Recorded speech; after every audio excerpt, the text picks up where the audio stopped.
and welcome to this episode of Track Nut. Don't forget to like and subscribe down below, much appreciated. So this week, it's been a few weeks since I've done anything on the R1. The new engine, or the second-hand salvage engine, has been ordered. It took a couple of weeks to arrive. Has arrived. Not massively impressed with the first impressions. Thank goodness I've got my old engine to remove parts from and to make one good one. First things first, I'll show you.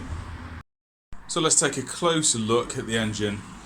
I've taken the front sprocket cover off, and I can see I've counted there. I've got 16 teeth on the setup I've got with the rear sprocket I'm using.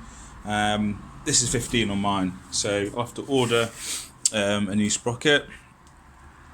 I can see the coolant hoses and the oil hoses are really thin. This is quite corroded and full of crap, bent. So you've got to be careful when you put the hoses on. So I'm going to have to find a file and smoothen these parts off. I'm going to change the clutch cover. So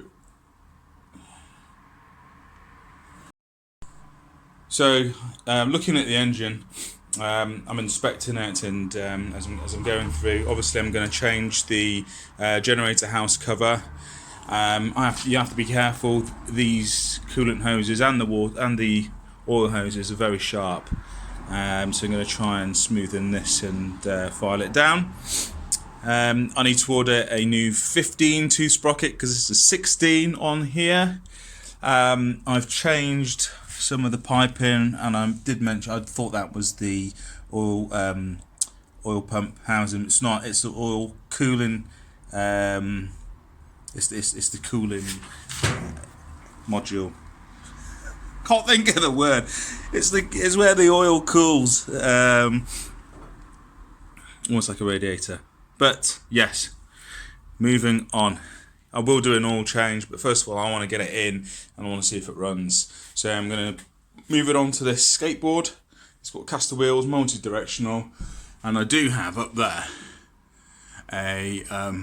it's an anti-theft block, really. That's supposed to be anchored into the ground to prevent stealing. So what I'm going to do, I'm going to put my tackle and block onto there, and I'm going to winch up through the frame, and hopefully it's going to be safe. Hopefully I will be showing you a successful installation very shortly. So the engine arrived and I bought it off eBay. It's guaranteed, it's warranted for a month, so I've got a month in which to get it on and tested. So I'm just cleaning around, and so it's of a damaged bike, obviously, which is why it's salvaged. And you can see the clutch housing has a few scrapes there, so I want to change that. I'm going to be changing the oil anyway, so I might as well change the oil filter. A lot of corrosion around here. The R1's lovely bike, 1999 or 1998, and they're beginning to be quite vintage and sought after, so there's not going to be too many good examples about. And I understand that getting opportunities like this to change engines out is going to be very few and far between. So I've taken the oil pump housing off. Let's have a look at it. So it's arrived like this. It has one of the outlets broken off. So I'm going to take it off my engine. I've got new hoses and shiny new hoses that I've ordered. Really excited to put those on. And what I'm doing right now, excuse all the junk in the garage, is removing my own housing, cleaning it up, and installing it onto the new donor engine. So that's where I am at the moment, guys. This is the old engine, and I will be stripping it down and getting it ready. So I've got a spare engine, really happy about that. So getting this in, I did it myself, and I had a hoist suspended from this block here with well, you got to use safety gear, so I was very happy with the strops that I used, and tackle and block. So the secret guys and girls to getting this R1 engine in is dropping the suspension link. I took this block out and I sat the seats down so she squats, and then the first thing, best thing to do is to get this bolt in. There's lugs this side and the other side, but it goes through the bottom of the block. There's virtually no clearance. It has to be straight. It has to be bang on. If you get that one right, the rest of them are easier. So the next one I put in actually was the one above it.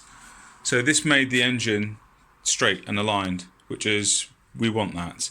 We don't want to be twisting any threads in this cast aluminium block. Okay. The next one I did was the single over the other side. This guy, put that one in, and I had to get the crash bobbin the right way round.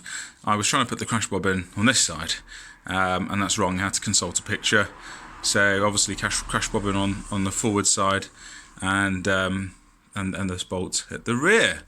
So that's all I'm going to do today. I'm really happy with my progress. The engine's sitting in there nicely. As actually, just on this subject, I did have the thermostat housing in. I was trying to install it with the thermostat housing in, which I just found very difficult. So I removed the thermostat housing and just give yourself as much room as you possibly can. I'm going to be, I can't wait to actually set this engine up and get all the finer details right. I'm really excited. So I will be consulting the manual over the bolts that go through the engine here. I'm just not sure. I'm just not happy actually. I can see this needs tightening down. So the trunnion here needs to be clamped. It needs to be clamped down here, and a nut going on the back, which I have. But just to make sure and confirm, really happy with the progress. And don't forget to like and subscribe and follow me on my journey to track day heaven.